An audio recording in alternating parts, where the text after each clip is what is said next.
सो Radhe Radhe guys, तो happy Navratri, जय माता दी। तो आज है दूसरा दिन और आज मैं भी शादी कर सकती हूँ। और अभी मैं सो के उठी थी, शाम में मैं सो गई थी, मुझे बहुत तेज नींद आ रहा था और बहुत गर्मी लग रहा था, इसलिए मैं लोअर और टी शर्ट पहन ली थी। मैं सोची अभी इसी टाइम में जा रही हूँ ऐसे ही शाम दिखाने। तो मैं यहाँ पे दिया जलाने के लिए बाल सही कर रही थी, क्योंकि मैं सुबह से एक बार भी बाल नहीं बांधी थी और मैं रेडी होकर आ रही हूँ। तो देख सकते हो मैं यहाँ पे रेडी हो चुकी हूँ। ज़्यादा क्या ही करना, बस दिया जलाने को जाना, तो बस मैं बाल बांध ली थी। बाल खुले नहीं जाता है, इसलिए मैं बाल बांध के और जा रही हूँ। और मैं हर बार की तरह लेट हूँ, क्योंकि मेरी दीदी लोग पहले ही तैयार हो चुकी थी और पसीना से इतना बदबू मार रहा था टी-शर्ट, इसलिए मैं थोड़ा सा परफ्यूम लगा रही थी, क्योंकि ज़रूरी है। मैं थोड़ा लगा रही थी, इतना नहीं, थोड़ा सा परफ्यूम लगा रही थी। उसके बाद मैं यहाँ पे निकलने के लिए रेडी हो गई थी, बाहर से सब आवाज़ लगा रहा था। उसके बाद मैं निकल चुकी थी मंदिर के लिए। यहाँ पे मेरे हाथ में प्रसादी था, जो कि पेपर से ढका हुआ था, जो कि माता रानी को चढ़ाने के लिए आज खीर और कचौड़ी का भोग लगा था। तो खीर और कचौड़ी यहाँ पे माता रानी के पास ले जा रही थी, मेरे हाथ में था, एक हाथ में फ़ोन और एक हाथ में कचौड़ी था। उसके बाद मेरे कदम माता रानी के मंदिर की तरफ बढ़ते हुए पहुँच गए थे। मंदिर की तरफ पैर धो के मैं भगवान जी को प्रणाम की और उसके बाद देवी प्रसादी चढ़ाने के लिए और वहाँ से प्लेट लेके फिर दिया दिखाने के बाद यहाँ पे आज भी टेबल में बैठा, क्योंकि हम लोग सवेरे चले जाते हैं दिया दिखाने,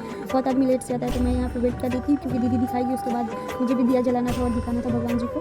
तो दीदी और चाची का दिया दिखाने के बाद फाइनली आ गया था मेरा बारी और मैं दिया जला ली थी। फिर जाना था काली माँ के मंदिर की तरफ, मतलब दोनों सटा हुआ है। फिर इस साइड आके मतलब थोड़ा सा उनके सामने आके काली माँ के पास भी मैं दिया जला ली और उसके बाद निकल गई हमेशा की तरफ बजरंगबली के मंदिर की तरफ, जो कि मेरे घर के सामने है। मैं अभी मौसी के यहाँ रहती हूँ, अपने घर पर कम रहती हूँ, मुझे मन यहाँ पे लगता है। मम्मी तो पटोरी है, तो मैं अपने घर जाकर क्या करूँगी, इसलिए मैं मौसी के यहाँ दीदी लोग के साथ रहती हूँ। मेरा भी घर और मेरी मौसी का घर सेम ही गाँव में, बस थोड़ा सा दूरी पे। तो मेरे घर के सामने हनुमान जी का मंदिर है, तो हम लोग पहुँच चुके थे हनुमान जी के मंदिर पे, आप लोग देख सकते हो। कल हनुमान जी के पास जाने का मतलब क्या था, और आज यहाँ पे बेंच लगा दिया है कि मतलब दूर से ही दिया जलाओ, क्योंकि लोग भगवान के पास भी अगरबत्ती गाड़ देते हैं, मतलब उन लोगों को पता ही नहीं चलता कहाँ अगरबत्ती रखना चाहिए और कहाँ नहीं रखना चाहिए। इसलिए भगवान के मंदिर में शीशा लगा है, फिर भी मतलब लोग इतने बदतमीज होते हैं ना कि भगवान जी के पास में जाके ये भी समझ में नहीं आता है कि अगरबत्ती थोड़ा सा दूर से ही जलानी चाहिए। इसके बाद आप लोग मतलब मेरा भी बारी आ गया था दिया जलाने पर। आप लोग यहाँ पे दीदी को देख सकते हो कितना पसंद थे, इसको बहुत ज़्यादा गर्मी लगती थी, कि साड़ी पहन के आई थी और प्रसादी बना के आई थी, बहुत पूजा पाठ में ये बहुत आ गया था। उसका पूरा पसीना से पूरा भीगा हुआ था। उसके बाद मैं भगवान जी के बाहर आके भी दिया दिखाई, इसका दिया रख के अगरबत्ती दिखाई और उसका अगरबत्ती रख के और हम लोग फिर भगवान जी के पास गए, माचिस छूट गया था, फिर माचिस लिए। उसके बाद निकल गए महादेव के मंदिर की तरफ, जो कि मेरी मौसी के घर के सामने है, जस्ट रोड के पास। फिर मैं पैर धोई और चली गई महादेव के पास मत्था टेकने।